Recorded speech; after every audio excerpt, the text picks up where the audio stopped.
Hello and welcome to Brass Ringers WrestleMania edition. It is WrestleMania weekend. We've watched 2 nights of NXT. We have watched 1 night of WrestleMania so far, and as we're in the UK, we stayed up late to watch it. I got about halfway through and went to bed. Dale, how did you fare? Did you stay up all night? And if so, how are you feeling Of this morning or course I this did. I afternoon? powered through. I stayed up for the previous NXTs as well. So I think I had a base level going in. Got my Built sleep. it up. I'm ready Yeah. for the day. Started feeling a bit sleepy at the start, but then I grabbed a strong zero that I ordered off the internet. That was like a ridiculous sized can. For anyone who doesn't know, strong zero's Oh like God.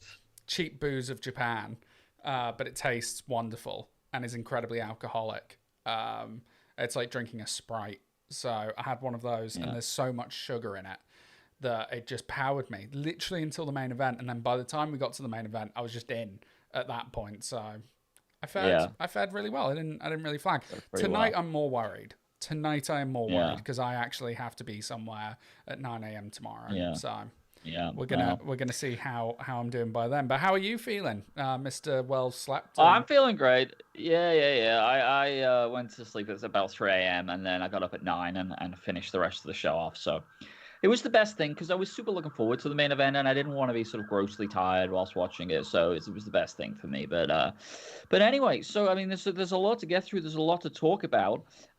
Finally, we have a WrestleMania. We have the fans back.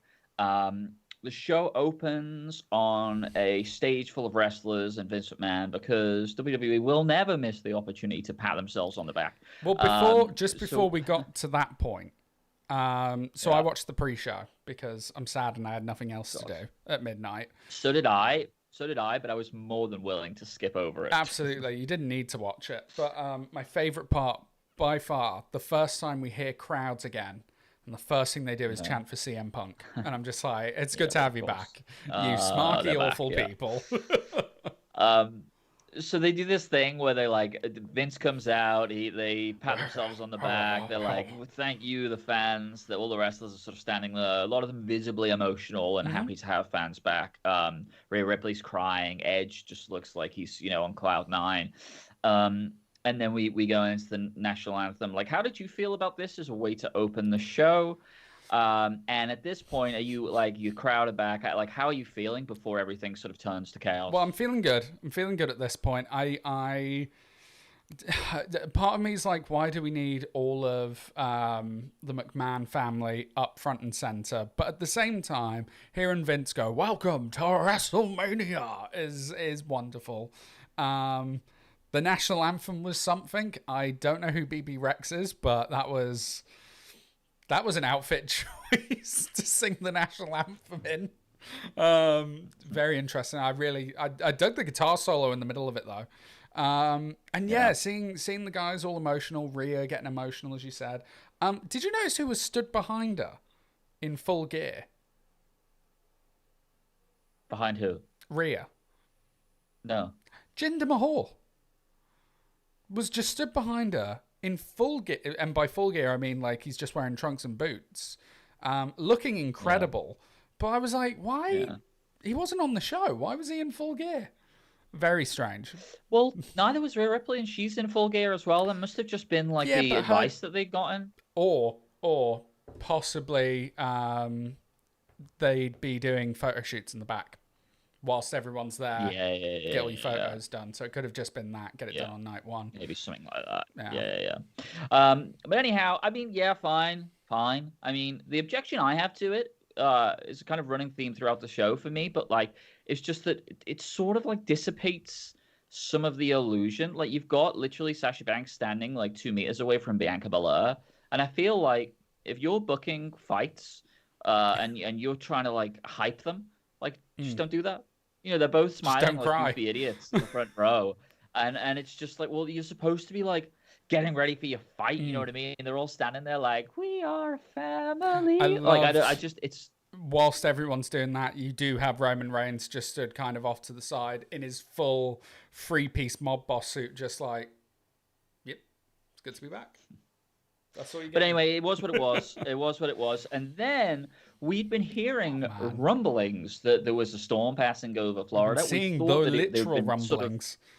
yeah, we thought that it had been blown out of proportion and everything was fine. And then we cut to Michael Cole. Well, actually, it's so funny. It cuts to the shot at the crowd. They're like, the fans are back at WrestleMania, and they cuts to them, and they're all like, and I was watching thinking, what? Oh. They don't seem thrilled, but it turns out they've just been told to leave the seating area, and because there was this kind of major weather warning that was happening. Um, and then this kind of like, I mean, it was part farce. Like we're just cutting around the place. They don't know what to do. I appreciate WWE's ability to think on their feet. And they're like, right, we've got to do this. We've got to do this. We've got to cut to this. And it kind of just shows what a real like well-oiled machine it is in terms of like making live programming. Yeah. You know, the fact that they were able to transition. Was great. A few little like technical hitches and stuff like that. Byron's microphone breaks. I guess the commentary team aren't sheltered, so they all have to move. We're cutting around. And then they basically just said to a lot of wrestlers, like, go out and do a promo. What about? It doesn't matter. Just do go the and do a promo. promo. And boy, did we learn. And then this curious thing happens. Where it's like, a lot of these wrestlers like go out and deliver. It starts with Drew McIntyre. Well, no, it started with Shane first. First we start with Shane, who just is floundering, and the problem with this situation is when you got to think on your feet. Both people need to be able to think on their feet. That's the interviewer and the interviewee. The interviewer, I think it's Sarah Schreiber. She just. Bless her, she's not been there very long. She had no idea what was happening. Like, she's asking, and she seemed like she didn't know anything about it. She's like, well, Shane, you kind of shouldn't be calling Braun, what you've been calling him. Oh, what have I been calling him?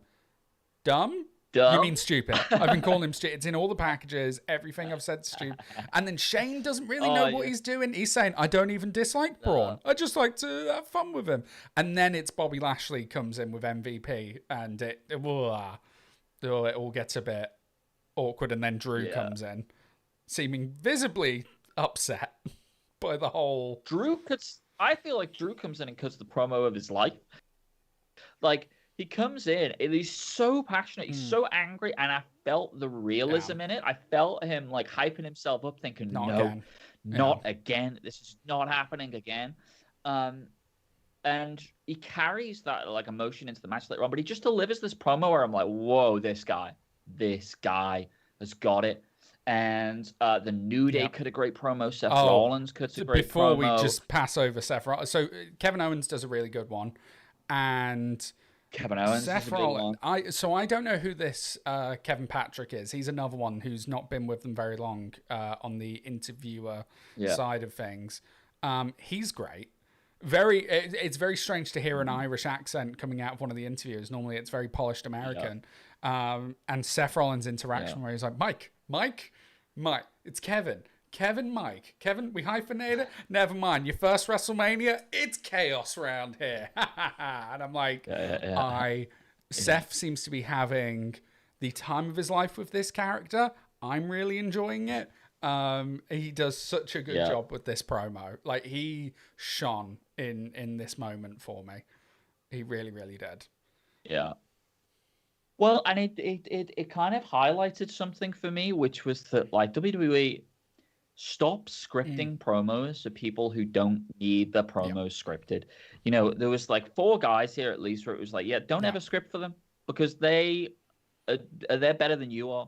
Like some of the crap that WWE write. We didn't even touch on that opening video package, the cold open package that they did, which is just God. I mean, again, the combination of the pre-show, which featured like just a lot of old men who I really feel like don't enjoy wrestling, like and just don't watch the current product. I have no idea what's going on. Booker T at this point can barely form coherent sentences. Like it's so impressive that they managed to talk for an hour about nothing. So you have that. You have the cold open, and I'm like, both of those things are supposed to hype me, and they've done the opposite. They've made me feel like, why do I watch wrestling? But then you put the mics in the hand of these guys that know what they're doing, that have been cutting these promos, and you realize that WWE is actually holding those guys back. So hopefully that will be a bit of a change. But anyway, it's madness. It's chaos. No one knows what's going on. Finally, the fans start filing back in. And it's kind of like car crash TV, but quite enjoyable because of that. Before we get into the main card, do you have anything more to say about this sort of opening 30 minutes? Apparently, it's going to be worse tonight. The weather's expected to be much worse than it was yesterday, so that'll be fun. And yeah, I think you're right. It's just a case of being able to think quick, work fast, and a lot of these guys, because they're so scripted on the regular, they just don't know how to. Like, there was a moment where they put Braun out there, and I was like, what are you doing putting this lad out there? He doesn't... Nah, man. And he doesn't do good. He comes off robotic. He keeps saying the exact same thing, which is, I'm doing this for all the people who have been called stupid, and which is... and genuinely, this 40 minutes did feel like at one point they were like, I think we could probably get people hyped for the Shane Drew Braun match if we really push it in the next 40 minutes. And they tried hard and it didn't work. But I think a lot of the guys did really well. And I think WWE did really well with trying to just work in the chaos. But then we start with bloody big man Drew. The crowd are still kind of filing in as his entrance is made, and you can see as he's walking down the ring here that all that emotion. Like, I really think he hyped himself up. He's visibly emotional for me as he's walking to the ring, and I love that. And that did get me hyped for the match. And it's the WWE title match. WWE do this a lot in pay-per-views. Like, if they've got two big matches, it's almost as if you can't main event the show, you're going to start the show. It's like the other spot I'm a big that people believer want. in it. They want to open it with if this you can't bang, close it, open it. Get people hyped. Yeah, sort of. Yeah, fine. No, it's fine. Yeah, I think I have an opinion on this, and I think I'm wrong, but it's one of those that's like I want to see. I'm of the feeling that like we should make people wait for the matches that they want to see. So I think we should start off fast and good. Like, the perfect opener for me was the NXT TakeOver Night 1, where it's like Pete and Kushida, because it's like that's an exciting match, but there's not anything on the line. It's kind of thrown together. Both people are going to go on to different things after this, but at the same time, it's a clinic. It's explosive and it gets people pumped. For me, that's the perfect opener, and then you go up from there. But I do understand the logic of starting with the title and not putting it in the and I also think with especially with this show, starting with the WWE title for the first time in front of a crowd is a real statement piece of we are not here to mess around. Boom, here you go. Big explosive start. Thank you for being back. Let's go. Yeah, exactly. And Drew McIntyre, it kind of embodies that, doesn't he? Because out of everyone, I sort of feel like he was the one that just got shafted the most last year. Because... we've seen his story, and it was such an epic story, and he finally gets to headline WrestleMania, but he doesn't really. And everyone was like, last year, everyone's sort of like, oh, it's still WrestleMania. This won't ever be in a video package, but... Just two people wrestling awkwardly in an empty room. But so, and what's curious to me is I don't know if WWE knew that was the story of this match. It turned out to be. I don't know if they knew that. I think Drew puts that over in the promo, and I think it comes from like a real place. So when this match starts, I'm like, oh, of course. It all makes sense to me now. Drew, having not gotten the shot, not gotten his WrestleMania moment, now they put him in this match, and then all of a sudden I was like, oh, of course Drew's going over then. Of course Drew's going over, because that's the story. The story is he won the title.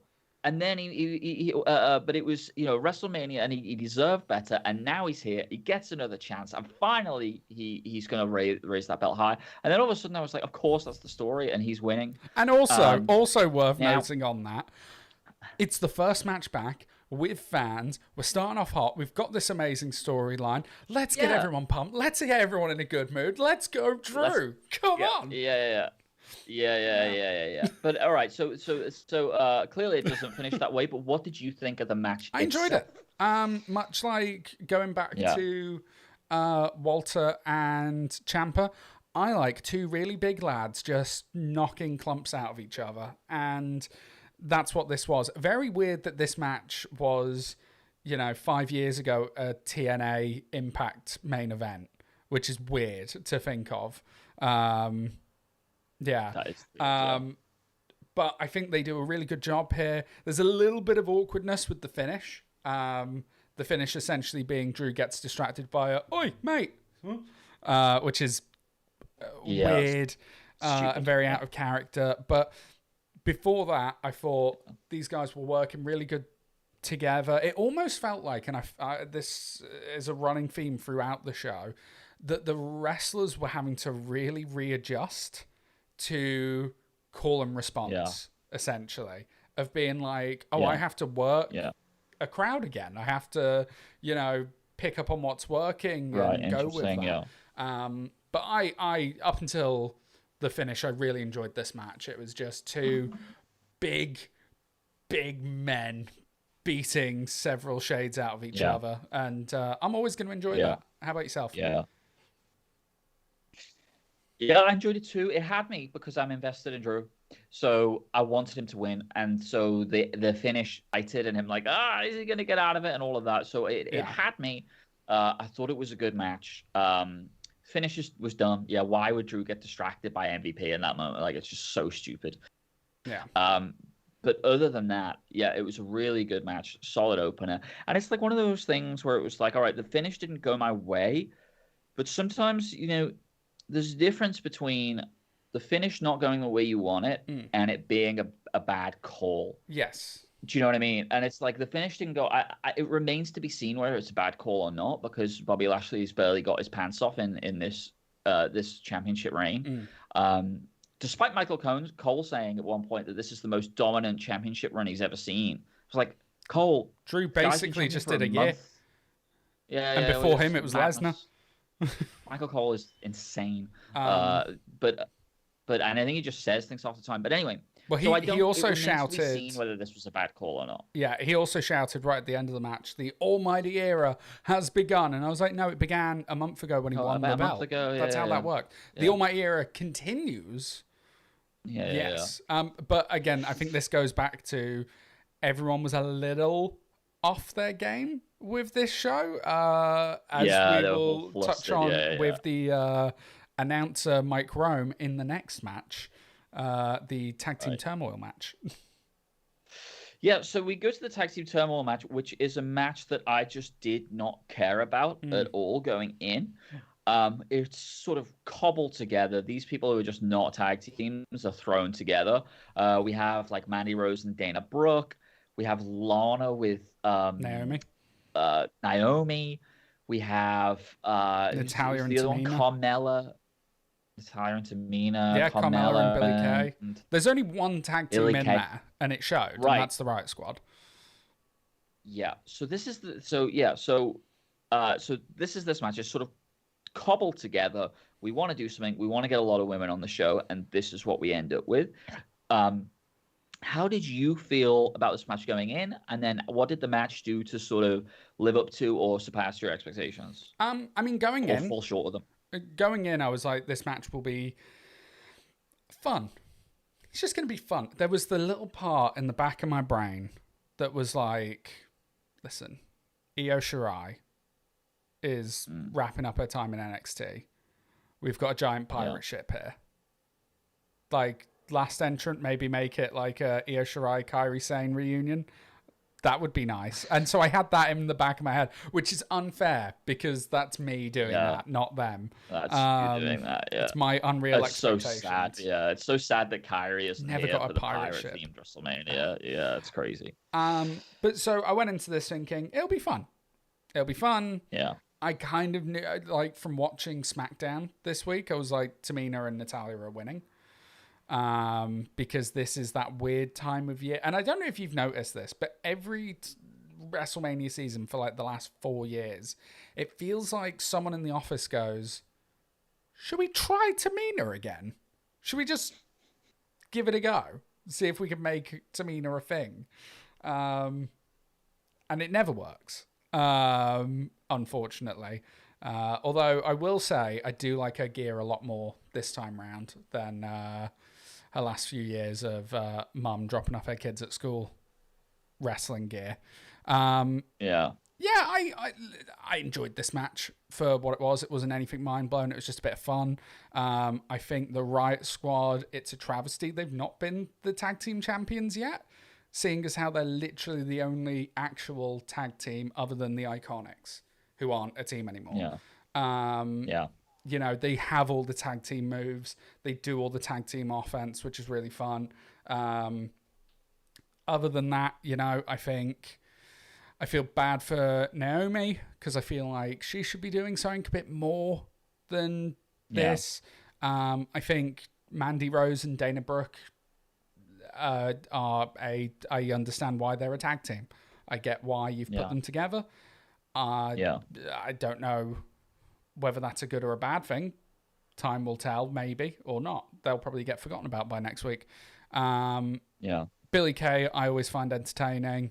Natalia and Tamina, I do not find overly entertaining. I think it's so sad because I feel like Natalia has so much to offer now, just not in front of a camera. I think behind the scenes. She would be one of the best people training, one of the best people producing. She does nothing to excite me in the ring. Her character work has always been lacking for me. And it's a shame that they won because then tonight is her versus them versus Nia Jax and Shayna Baszler, and Shayna Nia versus Natalia Tamina is not a match you're ever going to get me excited about, unfortunately. I feel like you feel almost the same, except for the fact you hate Billy Kay. Well, it's a strong word. There are two people in this match that just straight up can't wrestle, right? And that's Billy Kay and Lana, right? And you watch them in the match, and they're like, I mean, I'm just watching. I'm like, what are you guys doing? They're like running into things. They're like, it's a mess. I was texting we were with someone the other day about people who. I was texting with someone who's not really been watching the product much, and she said to me, she goes, people kept saying that Lana's gotten better. And I was like, no, she has. She has gotten better, but it's still not good enough. Hello, by the way, Dan from Eve. Good to see you, sir.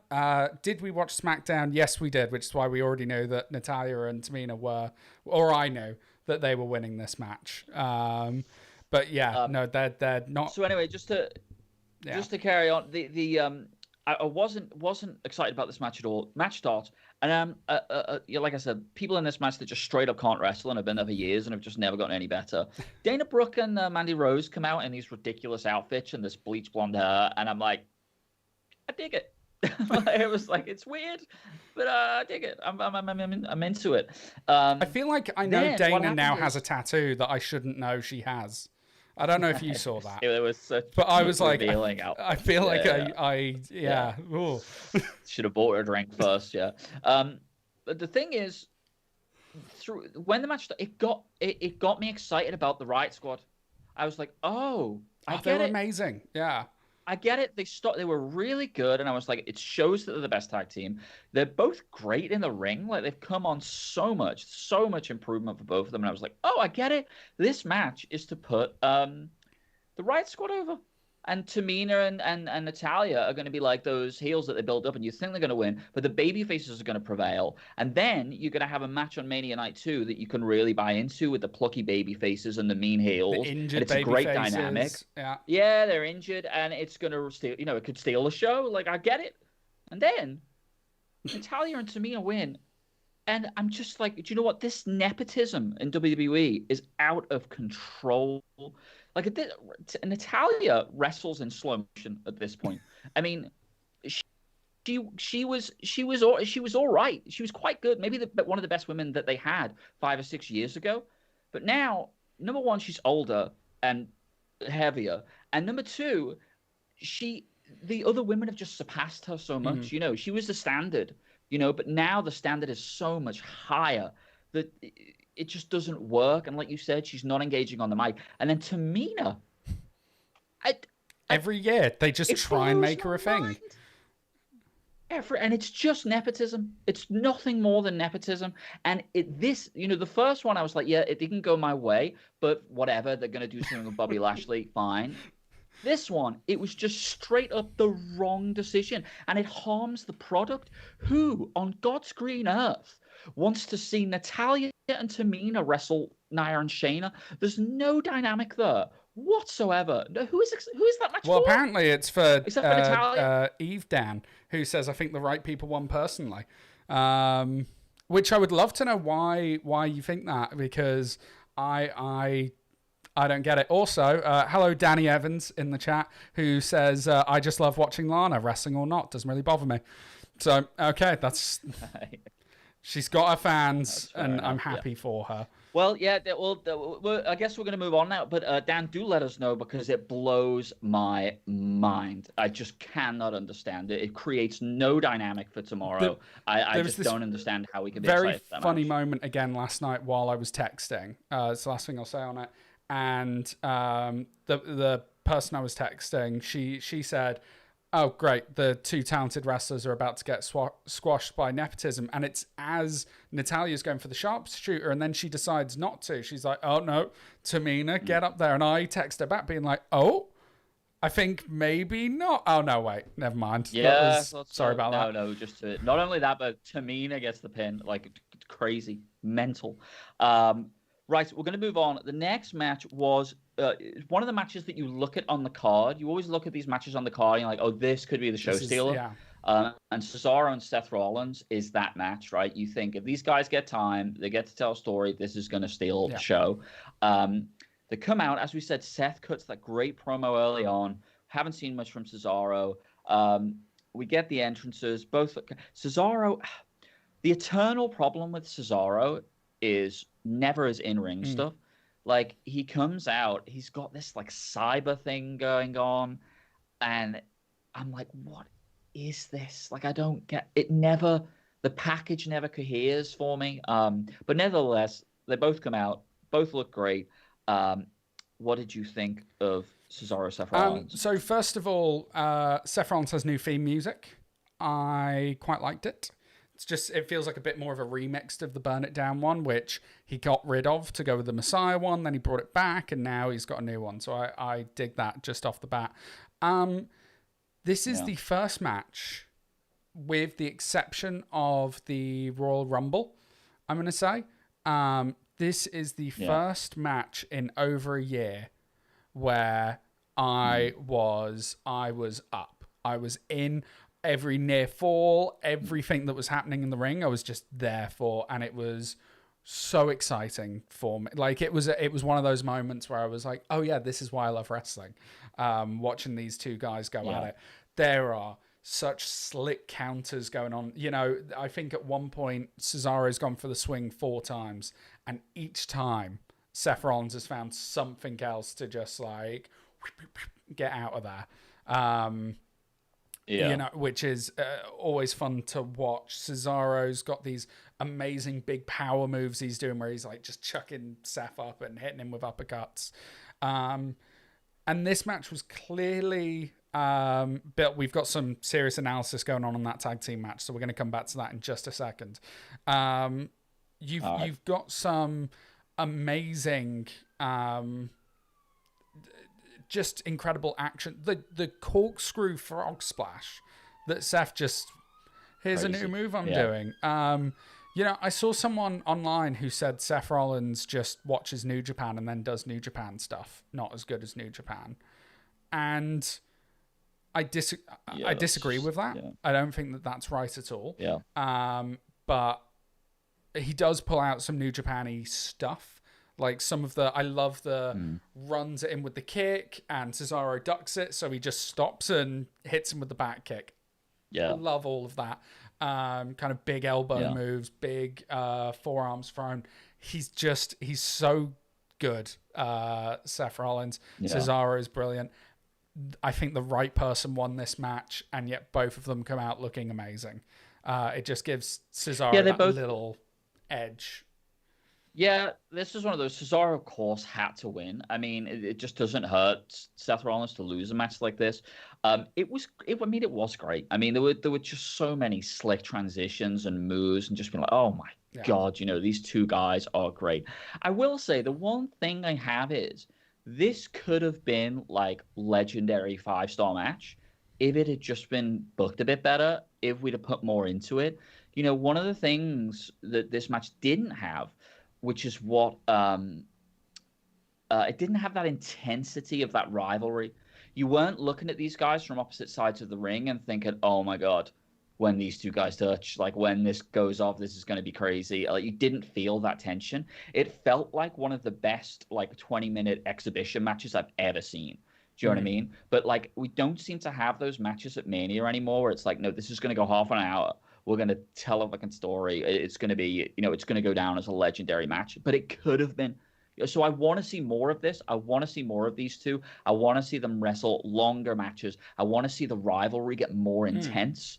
I want Cesaro's gimmick to cohere a bit more and come together for me, and it just doesn't quite work. So, but a great match, and just like an amazing display of what wrestling can be and how athletic it can be. Do we want to touch back on the tag match again? Yeah, let me just quickly go back to the tag match. On kind of who else could have won, Dan said Riot Squad versus Nina and Shayna. Seen it a billion times and it's never been good. Billy Kay and Carmella. You want to watch Billy Kay and Tamina together? What are they going to do? Same as Lana and Tamina. You can structure a match with those four and keep it busy with impressive spots because of the size of Tamina and Nia. So you have a cheat code with them too. If you can structure it where those spots go and what happens around it, you can, so long as you keep it short, you're onto a winner. I don't know if even if that's the case, I think the bigger problem there is the fact that you need cheat codes for these matches, because you've got such hodgepodge tag teams thrown together, that they can't work well together. I think that's a real shame. And I think you could have gotten away with the Riot Squad because of the we wrestled the night before and we're injured factor of it. They've got to fight through. Yeah. Similar to Bronson Reed and Johnny Gargano on NXT. You've got that, I'm injured, I've got to fight through it. And then you could have either a really nice moment that's like, oh, they did it. I mean, it's wrestling 101, right? It's just a classic dynamic of like the plucky heels who have had to overcome the odds. So like, and that was the thing about this match is the match itself put the Riot Squad over. It's as if whoever was booking it was like, oh yeah, we want to put the Riot Squad over, but we don't want them to win. And so we had this weird thing where you get invested in the Riot Squad, the crowd are behind the Riot Squad, right? They want them to win. Tamina hits this splash, they win. The crowd is like, oh, the energy is sucked out of them a bit. And then the bigger problem than that is with Tamina and Natalya, there's no dynamic the next night. I mean, the big guy, a big woman against big woman, it's not interesting. It's never been interesting. Every big man match you can think of is always better when you've got a big man against a smaller guy and you have that dynamic. I don't know, man. Just going off what I said on the first match, the Bobby Lashley Drew, I like watching two big folk just beating down on each other. The problem is, I don't think so. He mentioned. Well, it's true, but Drew can wrestle. Drew can wrestle. Tamina can't wrestle. Natalya used to be able to wrestle, but now these days wrestles in slow motion. Nia is one of the biggest, most botched workers in the company. Shayna is great, but only in certain. She does what she does well, but she needs baby faces to work absolutely. off. So it's just none of it works. None of it coheres together. That's. I mean, we saw over on NXT, Raquel Gonzalez versus Rhea Ripley. Now that's two bigger women just fucking fighting. And that's what I'm there for. Look at the quality difference. Look at the quality difference. Yeah, and I'm hoping... I mean, Tamina looks lost in the ring. I'm really hoping that this is kind of the end of the Nia Shayna reign. Give it to Natalya and Tamina. Let them go and do something. But just so that Shayna can start breaking out again and start maybe trying to build up some of the momentum that she's lost from her NXT days. However, I do think we've now given this match way too much time. Yeah, way too much time. Way too much time. Seth Yeah, and let's move Cesaro on. was wonderful. The discussion. Yeah, the discussion can continue in the Yeah. comments. So let's move on. The next match we had the New Day versus Omos and AJ Styles.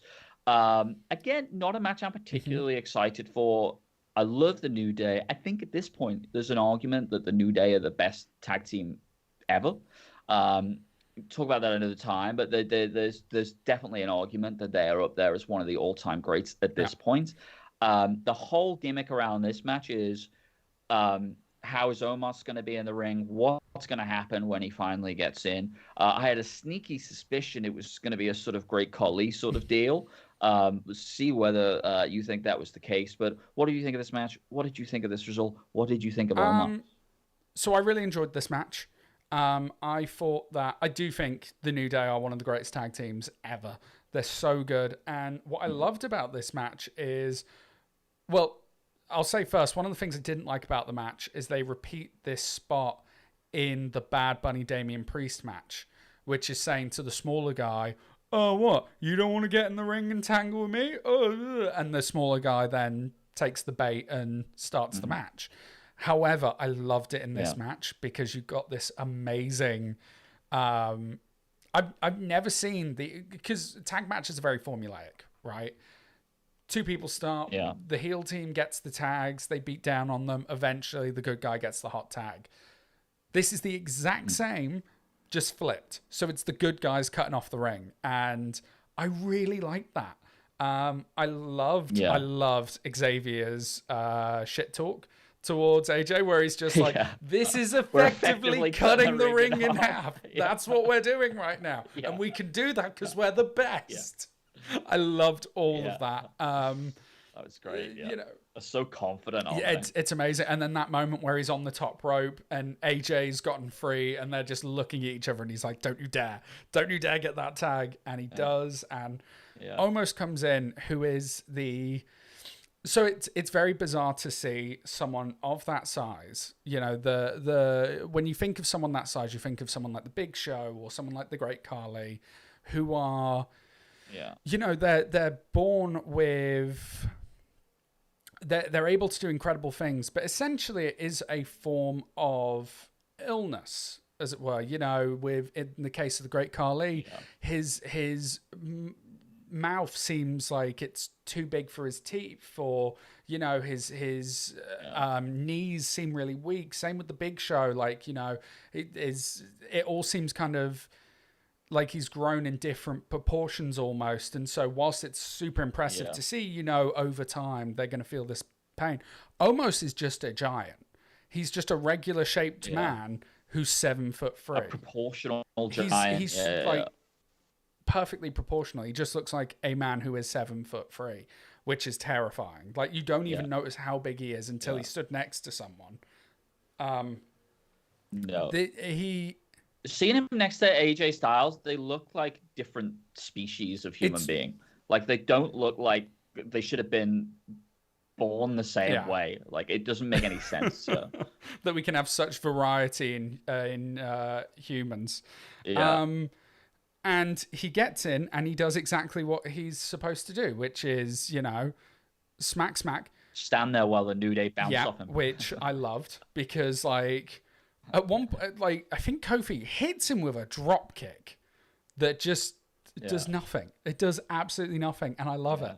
And then he's charging into the corner and doing big splashes on these guys. Like, he can move. I just almost feel like the ring's too small for him to actually get any full momentum, as it were. Hits a big old backbreaker on Xavier, very Bane to Batman. Kind of does it to Kofi, and it's not as polished. Then I think AJ hitting the phenomenal forearm off of his back.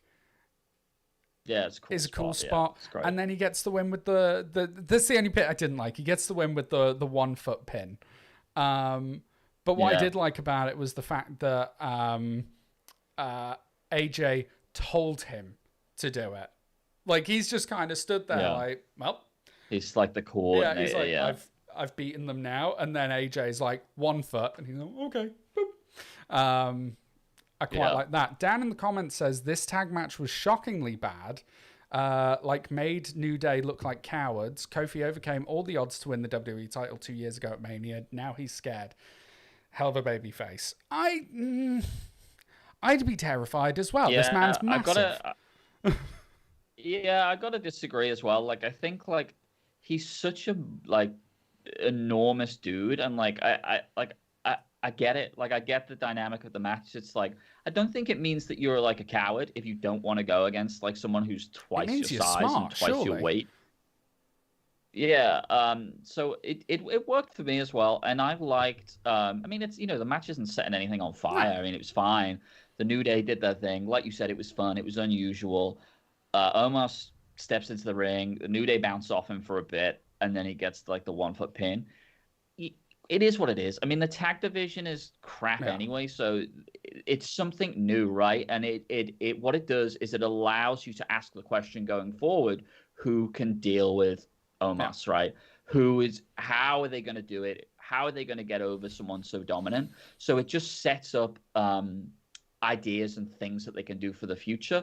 And it's not like the tag division is on fire anyway, so fine. Like, try something new. It didn't bother me that much. Like I said, the match, not setting any records. It's not setting anyone on fire, but it was solid, and it was, he's a tall man, and it's a bit of a spectacle. So Dan in the comments has I just agree said, with tell you. me the last babyface that got over by not wanting to fight someone. I understand that, except for the fact that Kofi's already over, and Kofi will always be over. So I genuinely don't believe this hurts him or Xavier. We had the storyline a few years ago where Xavier didn't want to fight Bray Wyatt because he was a spooky man. And I don't think it did. As you said, I think it's a tag team division match. There's not a lot going on. Honestly, this match felt more like trying to get AJ the tag title so that he could now be a Grand Slam champion. That's what this felt like. Now he's won the WWE, the two mid, and I just didn't. tag. I just didn't read it that way, Dan. Like, I didn't read it as like, oh no, they're scared of him. I just read it as like, oh, they're being smart. Like, why would you want to fight that dude? Do you know what I mean? Like, he's literally He's 7 three foot times the weight of you. Yeah. So it just came to me as like, oh, they're being smart, and they're trying to, win the match and find a way to win the match as these kind of wily champions. But all right, let's move on.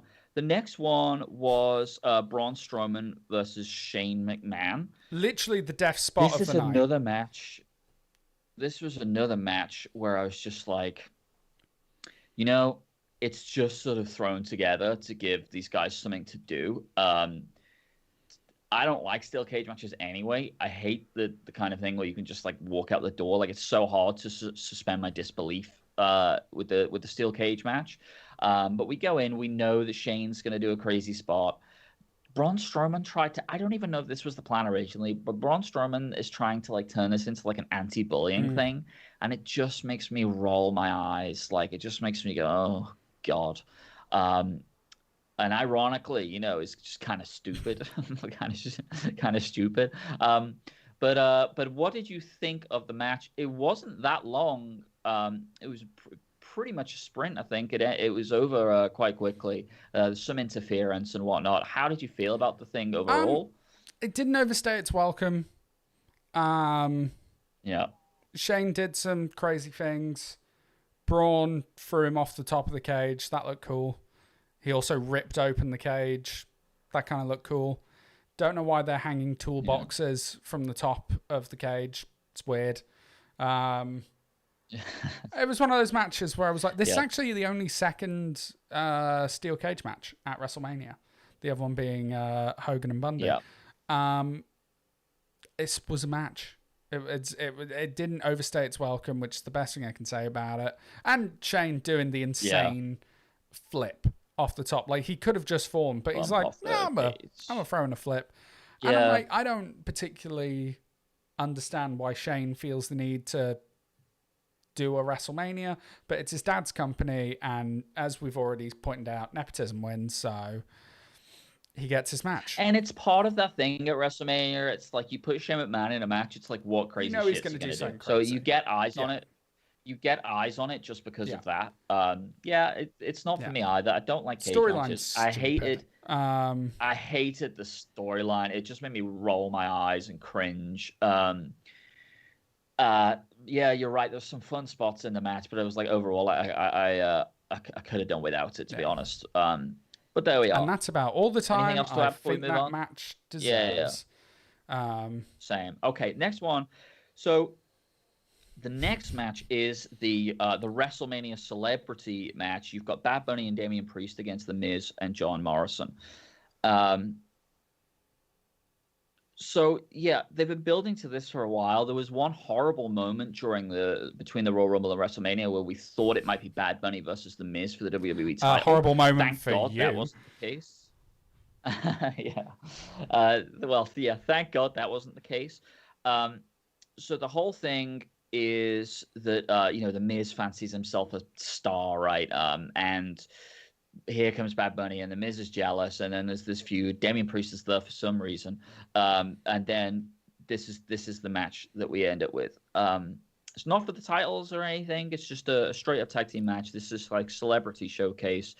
How did this match work for you? I'm going to start with the entrances. The Miz and Morrison's make me cringe with the like.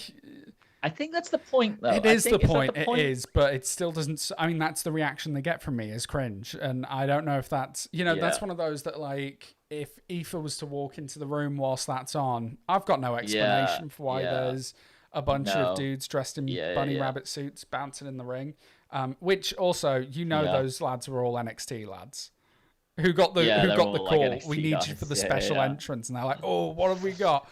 Here's your suit. Oh. And it's so crap. Like their ears are falling off. They're like holding their heads because they don't fit very well. Like the costumes are too small, so you can see like their backs bursting out of the back. It's awful. But so that happens. Then Damian Priest comes out wearing a lovely, lovely purple hue, with his purple braids in, looking like an absolute star. I think Damian Priest has got a lot to look forward to in the next few years. I hope. And then Bad Bunny arrives on a truck, just on the top of the truck. I don't know who came up with this idea, but I think it looked great. Him coming out in the truck. The only thing I thought was, is this Becky Lynch's truck from last year's WrestleMania? And is she going to be in the truck? Is she going to like open the door and be like, I drove it here, bye? And that was it. There was a part of me that... So I just own a truck now. I own a truck business on the side. I'm a woman of many talents. So I really enjoyed the entrances. And then we get the match. As I said, we kind of get that starting, oh, what, Bad Bunny, you're too much of a coward to get in the ring. Ugh. And they start off. He gets a couple of punches in. We're like, okay, that's nice. Then he gets in. This match was just escalations for Bad Bunny, right? Mm-hmm. He gets the Hurricane Rana in, but it's like the Kelly special, where it's the spin with the arms out and the woo, and you're like, okay, that's I'm impressed you can do it. That's interesting. And then some more stuff happens, and he hits a Falcon Arrow at one point, where you're like, oh, I would have been impressed with a suplex, but you've gone a little bit further and hit a stereo Falcon Arrow with your mate. Then he does a much better dive than he did at the Royal Rumble out to the ringside area. I'm like, that's great. Then he hits a Canadian Destroyer that I'm just like, well, okay, this is, you, sir, have put in some work to be here. You're a man who clearly loves what you're doing. So honestly, all the respect in the world to Bad Bunny for that. I really enjoyed this match. I had a lot of fun with it. From your face, I'm assuming you did not enjoy this match as much as I did. Well, it's tricky. It's one of them where I'm like, I'm like, oh, fine. But for me, I hated it. I absolutely hated it from top to bottom. Like it. So here's, for me, I get that it's the celebrity, like, oh, it's a celebrity wrestling. But for for Bad Bunny to have as much offense as he does, I think just undermines wrestling. Like it undermines like what like if a celebrity who weighs nothing, who is like half the size of these guys, is like beating up the Miz and John Morrison. Like, what the fuck is any of this? Do you know what I mean? Like, there has to be at some point like a certain amount. It's not like Ronda Rousey where she comes out and it's like she's a badass fighter and like we want to see what she can do, and because she's like a fucking killer and she's won titles in the past. It's like this dude's a pop star. Like he weighs nothing. He's 5 foot something. Actually, he might be about 6 foot. Actually, He's also in incredible shape, I will say. Like he posted a photo on Instagram beforehand, and I was like, "Boy is jacked." He may be, but when you look at him next to wrestlers, he looks like a child. He's also he's tagging with a 6'5" Puerto Rican god in Damian Priest. So silly. And yeah, all right, he's put in work, whatever. But like, there's a reason, by the way, that all of his offense was against John Morrison. Like, it's well, the Miz takes the DDT, and the DDT. It's like I've never seen such a one-sided DDT from the other side. Like the Miz like picks him up and then face plants himself. The Falcon Arrow, like a suplex. It's basically John Morrison doing a front flip is what it is. And then you add in the spin with the Falcon Arrow, and it did look nice. But it's all John Morrison. And the Canadian Destroyer, again, it's John Morrison, like, planting himself on his head and taking Bad Bunny for the ride, right? So it's like, yeah, fine. And it's not as if he's got a part to play, right? You can't wrestle yourself. But what this reminded me of is when Kenny Omega wrestled the little girl, the little Japanese girl. And it's like, because she did that Hurricane Rana move as well. And then you realize that Kenny Omega is wrestling himself, and this girl is there, right? And it's impressive. Like you see the Falcon Arrow, and you're like, well, it defies physics because you think that guy can't pick that guy up, right? So how does that work? So it's a spectacle, but it undermines wrestling, especially in a show like this. I feel so. I just hated it. I cringed throughout the whole thing. It made the Miz and Morrison look dumb, which is maybe the point. And I just felt like this Bad Bunny guy. Yeah, I just don't know. It wasn't for me. If people enjoyed it, fine. But I thought it was dumb. It made me cringe. And I'd like to never see it again. So a couple of things I'm curious about. One, is John Morrison happy being back in the WWE? My gut says no, but I'm not him as well. He might be getting paid absolute bank to be doing this. So I'd genuinely be curious to know. Yes.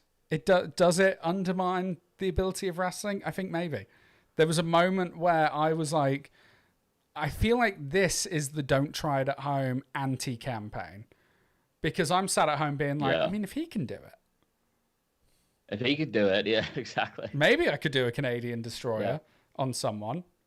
All we need is a John Morrison. Yeah, you just need a John Morrison to take Dan's just said in the comments, mate, Irish whips undermine wrestling. I was like, that's a very good point. That's a very good point. No.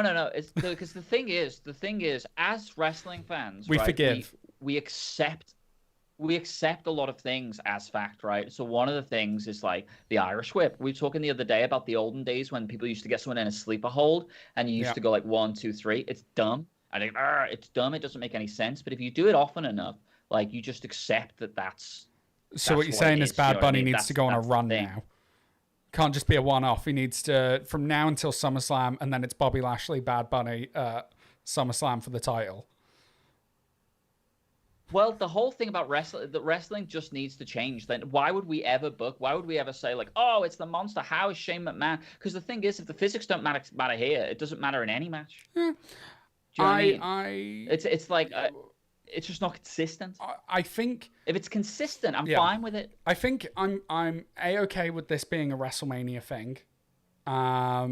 Almost like some weird alternate reality version of Strictly Come Dancing, where it's like, let's get the celebs in for a day to do a thing. We've seen it work quite well with guys like Floyd Mayweather and now Bad Bunny. We've seen it not work so well with people like Snooki and Maria Menounos and others people. Yeah, see, Dan's with me. Bad Bunny needs to go on a run. WWE champion by God. SummerSlam. And Oh, also, dear. I forgot to mention this the other day, right? And this is the other thing I appreciate. I appreciate how much he clearly loves what he's doing here. Like, this is clearly, I realize this is almost nepotism again. This is massive hip hop star in America who loves wrestling saying, can I do some play wrestling? And they've gone, yes. And I understand that, like, it's not nepotism. Yeah, not I nepotism, understand. but I you get it. understand. This is the thing. This is the thing. Like, I get it. You know what I mean? I get it. I know why they've done it. I'd probably do it as well. It makes business sense. I get it. But I hate it. Like, listen, if someone came up to me and was like, hey, do you want to do a spot at WrestleMania? I'd be like, fuck yeah. Absolutely, I do. What about this as an idea, though? What about this? Is this like, maybe you don't love wrestling enough then? Maybe you don't really love wrestling. You don't respect the vets of the business. Maybe if you really loved it, you'd say, you know what, that's a bit silly though, and doesn't it like undermine these guys, and doesn't it undermine the whole product? Like, maybe if you really, really loved it, you wouldn't do it. But look, I get it. Fine. It's WrestleMania. It's a celebrity thing. He did the thing, and it's like, oh, it's a moment that you can. I get it. So I've listened to Bad Bunny a fair bit now, actually, because I like hip hop, and I don't know what he's saying most of the times. I only ever hear when he drops a name, basically. I was listening to him the other day, and I heard him say something Savio Vega, and I was like, this man loves wrestling. When you name drop. Yeah, no. Well, Dan's just asking in the comments, how did you feel about the Sasha Banks versus guy who was Carmella's champagne dude? Whatever his name is, say it's Clive. How did you feel about Sasha versus Clive as a match? Because I'll take this match as being better than a dance-off disguised as a wrestling match. Ooh. Well, that's so funny to me, because I agree. I hated the Sasha thing as well. Reginald is his name. And he's a sommelier. Yeah, but this is the same thing. This is exactly the same thing. Like, and that's why, and I hate them both. And I'm into mixed matches. Like, I don't care, but it needs to be somewhat believable, right? So you could put Rhea against Rey Mysterio. I'm okay with that. You know, you could put Ronda Rousey against, I don't know, whoever, right? And I'm okay with that. I can buy into it, right? But it's when the dynamic is so off. It just doesn't work. Like Rey Mysterio is a good example, because Rey Mysterio, you suspend your disbelief with Rey Mysterio because he's like a ninja. Yeah. You know what I mean? Like, he's just bouncing around the place, and you like, oh yeah, well, I get it. Like, he's so fast, he's so good at what he does, that you can buy into it and you can believe that. With this guy, you just can't do it. And it was the same with the Sasha thing. So I was like, yeah, I hate both. I consistently hate all of that shit. Yeah. It's the same. It's the Marco Stunt thing in AEW as well. Like, seems like a nice guy, shouldn't be doing Hurricane Ranas to Pentagon Jr. You know what I mean? It's like, it's the same thing for me. Yeah.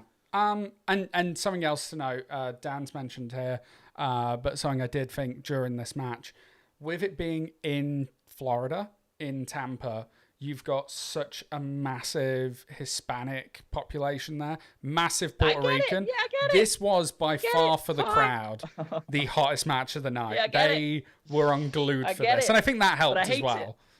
Like, if this had just been in the Thunderdome, I'd have been like, this is weird. Yeah, right. Let's move on. Okay, so we get to the main event. It's Sasha Banks versus Bianca Belair. Bianca was the Royal Rumble winner. Again, we get Bianca comes out first, visibly emotional, right? Really, the occasion is really getting to her. She comes out, she's doing this weird dance. That's what she does. She's like, you just wait and dance on the spot while we do these fireworks. And she's like, she's smiling. It's a little bit of an awkward entrance for me. Again, it's this thing of like the smiling baby face, which is so hard to get right. Of just like, I'm just happy to be here. I genuinely think that's not who I think Bianca. All of them were just happy to be there this time. Yeah. It's true, but I just don't think that's what Bianca's character should be. I mean, she's an absolute powerhouse, and I just think that should come across more on a character. Yeah. Anyway, Sasha Banks comes out. Sasha Banks looks incredible. I mean, she looks like she's like could be like the villain in a Marvel Oh, movie. Like she's come out, she looks Jason amazing. Aaron, the X-Men writer, tweeted out saying, "Love Sasha Banks's gear here. She looks like she's just stepped out of the Yeah. Hellfire Club." I was like, "Yep, yep." Oh my God. I was like, whoa, she looked so like evil and villainous. And I was like, shit. And I was going into this match thinking, yeah, Bianca's probably going to win. I think it's way too soon, but she's probably going to win.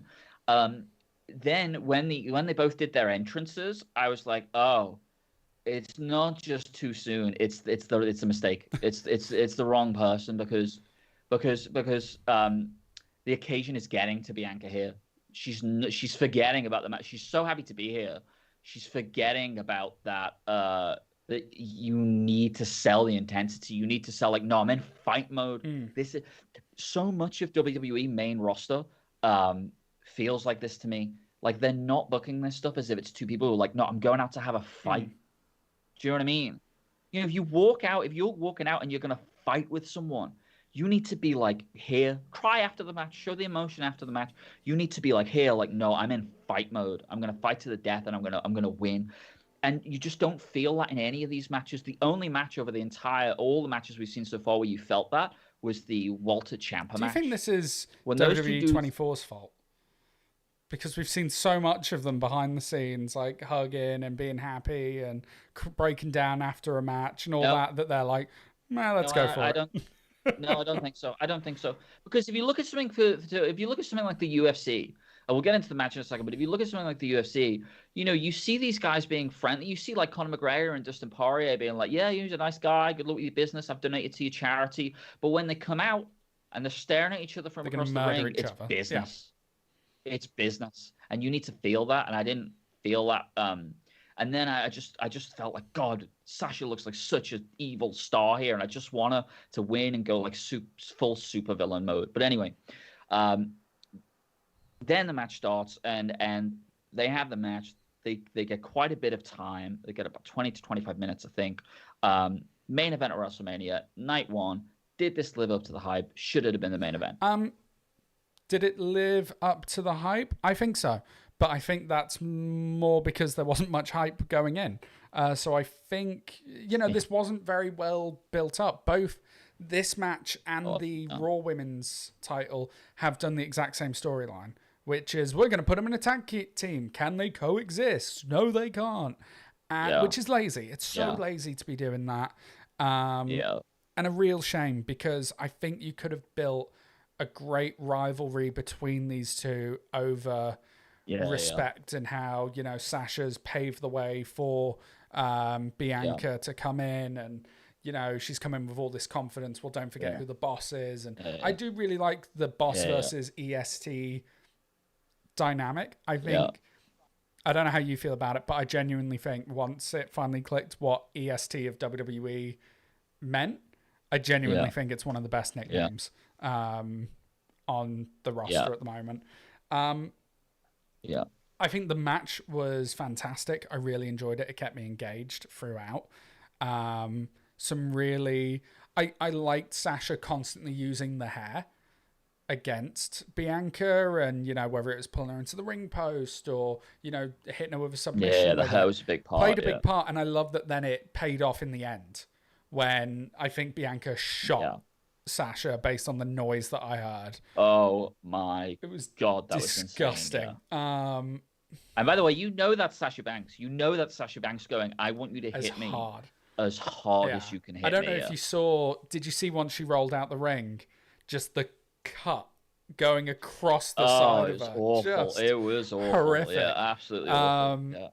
And so I really enjoyed all of that. This match did keep me invested. This match also is a big deal for a lot of people that aren't, that I don't think are me and you. I think Michael Cole says it at the start of the match, and it was weird because normally they're quite sensitive with the language here. And Michael Cole just said, this is the first time that two black women have main evented a WrestleMania. And it's like, that's a massive deal for people out there watching, for a certain audience out there watching. I think that is really good. Of all the matches, I think it's... Do you not feel like Do you not feel like it kind of undermines it by like how readily WWE pat themselves on the back for it? Like, Yeah, because the thing yeah. is, it undermines it, and it's a little patronizing because that's not why they're here. They're here They're here because they work because their it's ass the off. match that most people want to Yeah, see. Yeah, absolutely. they work their ass off, and they're the best people on the card. They're the match that most people want to see. And I just hate WWE's like self-congratulatory nonsense. Yeah, After like it took them fucking 30 years to have like a black WWE champion, it's like patting themselves on the back for the shit. No, I get that it's a big deal, but just let it happen. yes. You don't need to draw attention to it. It's patronizing, and it makes it seem like that's the only reason that they're here, and it's not. They're here because they're the main Well, and event. it was the big problem with the women's revolution in total, is that you couldn't Yeah, just have a just match do without it. being like, it's the first time. And the thing Yeah, is, we'll do that. We'll do that bit for you. The fans yeah, will do that bit for yeah, you. On Twitter, we'll do that. yeah. You don't need to do that. Having said that, I Don't need did. to do that. It was a I think a call from Michael Cole where I was like, okay, yeah, no, this is again for this is one of those matches that in 10 years time the new crop of talent are going to be going. That was the match that made me Yeah, want to do this.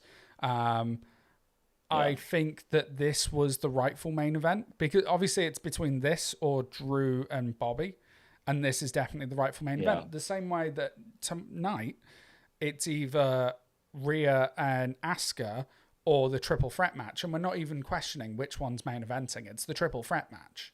No, it's clear. Yeah, it's the main event. And Yeah, I feel like this one was maybe a little less so, but still definitely the right choice to end on this match, I think. And the yeah, crowd were into it.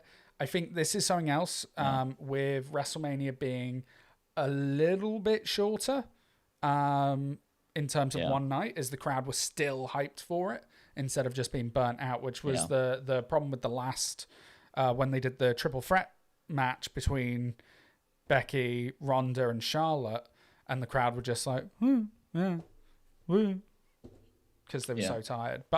Well, they were They were knackered. just, Yeah, they were it knackered. ended after midnight in America. So, like, the sun was coming up over here when it ended. But yeah, Yeah. I really enjoyed this match. How did you find it? Yeah, I enjoyed it as well. I completely agree with you. The build up was botched. I mean, the story is so clearly there. Um, like you said, it needs to be more realism. It needs to be Bianca saying, I'm the AST, and Sasha being like, "What, bitch? You didn't even win the NXT title. What the fuck do you A think you're gonna really come good and do point. up Yeah. here?" You know what I mean? But at the same time, Bianca was like, "Look how big you are. Look how big I am. I'm a powerhouse. You've never faced anything like I could book this shit in my sleep, right?" And it's so frustrating how WWE botch this stuff all the time, and it's thrown together. And you know what? Yeah, this match was really good. It had nothing to do with WWE. It had to do with these two girls in the ring, and the fact that Sasha Banks at this point could wrestle a fucking phone book, and I'd watch. Like, the woman is incredible. I do feel that Bianca Belair isn't ready, and it's not her Mm. fault. But I felt like if you look at the match, Sasha Banks is, so great, but she's also there all the time in Yeah. character, right? She's selling everything. She's such a good. She doesn't need to think about what she's doing.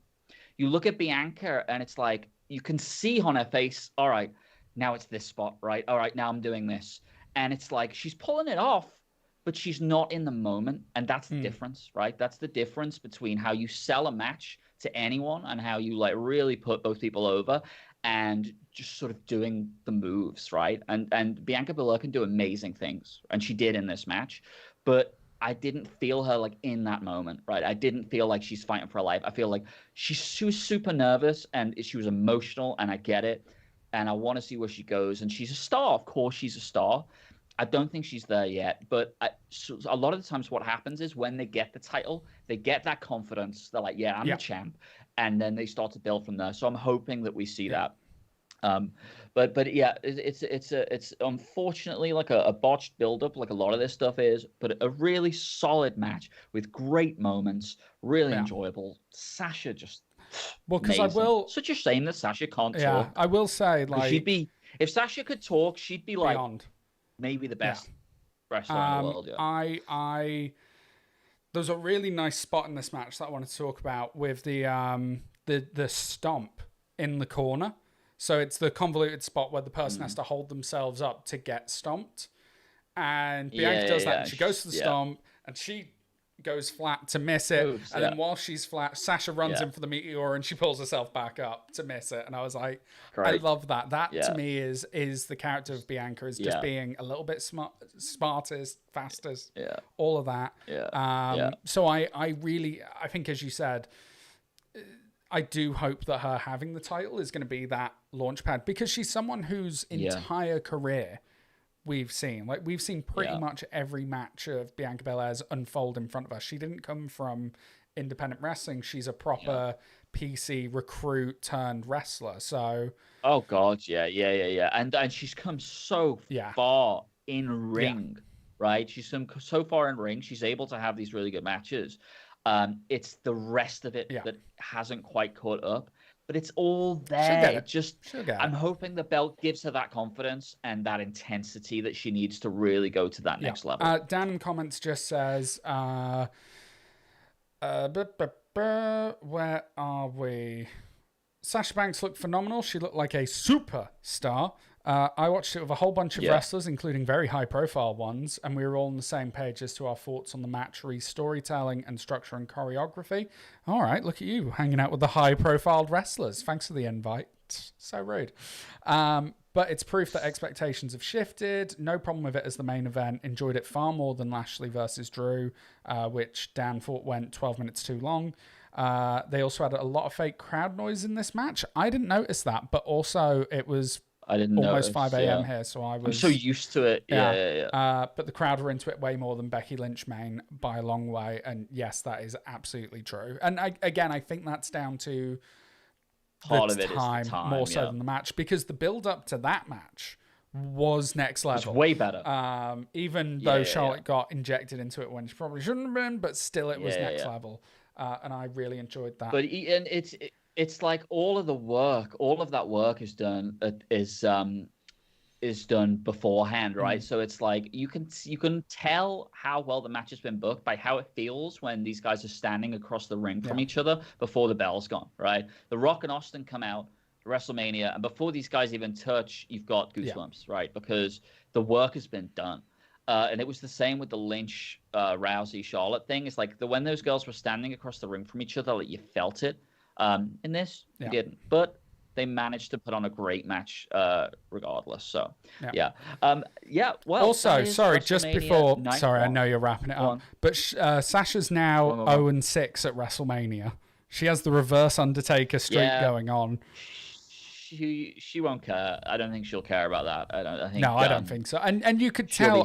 She'll be happy. I sent you the clip afterwards, and it was of Sasha once the camera was off her, and she's got a smile ear to ear on her face, and she deserves it. She's so happy. She does. And it's a great moment for her. She did an amazing thing in that match. So I think well done to her. Dan said I can watch it with them tonight if I want. I very well may take you up on that offer, Dan. I may do. We'll see. Yeah. Alrighty. So that is WrestleMania Night 1. One down. We will be back tomorrow for WrestleMania Night 2. It's going to be a little later, I think. Yes, because I have work to go to, so that's gonna be about 8 p.m. That one should be going out. I think it'll be later than that, actually. I think it's gonna be about 10 do you PM. now? Yeah, I'm not gonna be able to watch it till about 6 o'clock. Of course. Are we even gonna get it out tomorrow then? Don't forget, there's going to be delays. There will be a WrestleMania. There's going to be delays. We will review it. There might be delays. We will review it. We'll see. We'll see what happens. So I hope you enjoyed that today. Thank you for watching. We will be back to do WrestleMania Night 2 at some point. In the meantime, please do check out our NXT TakeOver review. And we'll be back next week, next Thursday at 8 p.m. talking about Victoria. And if you watched the end of last week's episode of Brass Ringers, where we talk about Savia Vega, we talk about the 3 matches we're going to talk about. So if you want to pre-watch those, you are able to do that as well. But Until next time, thank you very much for watching, and we will see you again very soon. Have a good one.